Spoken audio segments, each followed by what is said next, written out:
l'assessore Cristiano Corazzari. Io quando ho cercato di fare l'assessorato per Corazzari ho detto bisogna che impegniamo un po' di più. E infatti ho visto nei suoi occhi quando le due più preoccupazione che sollievo.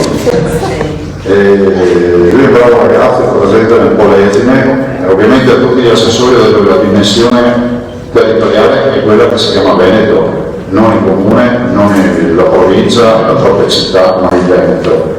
Perché i Veneti devono essere tutti rappresentati dall'assessore, non dall'assessore locale. Lo dico in generale perché comunque è una raccomandazione che faccio sempre. Pianificazione territoriale urbanistica, c'è tutta una serie di idee che l'assessore aveva già, beni ambientali, culturali, tutela del paesaggio, parchi e aree protette. Poi vediamo ovviamente tutta la distinta, ragazzi. Polizia locale e sicurezza, cultura, spettacolo e sport, edilizia sportiva, edilizia di culto, edilizia residenziale pubblica, identità veneta, flussi migratori veneti e veneti nel mondo, diritti umani, minoranze linguistiche. Ovviamente voi dite, ma dove sono le novità? Le novità sono caccia, pesca e agricoltura.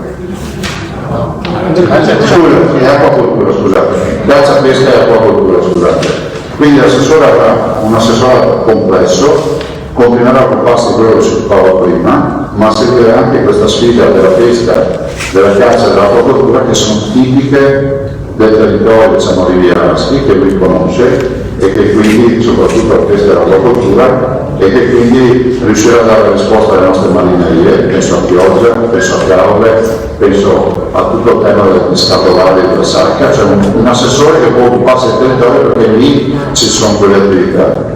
E ovviamente tutto il tema della caccia, che dovrà essere sempre gestita, come dico sempre io, non ho mai, penso di aver avuto un primato, di non aver mai avuto un assessore alla caccia nella mia storia amministrativa che sia stato cacciatore. Penso che questo sia una garanzia per i cacciatori.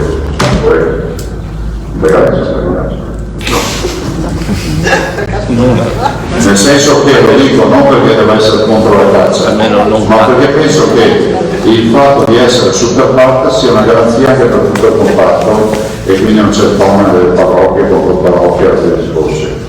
Ringrazio l'assessore, le sfide che lo aspettano sono tante, anche sul fronte della cultura dobbiamo continuare a crescere, c'è il tema della Film Commission e quindi diventare sempre di più, diciamo, committenti di produzioni cinematografiche di livello internazionale. Abbiamo finalmente un budget, abbiamo finalmente una società, una struttura che è Film Commission, e abbiamo anche intercettato fondi comunitari per cui adesso abbiamo 9 milioni di euro, 8 milioni di euro per le produzioni cinematografiche, e questo ci aiuta molto. Grazie.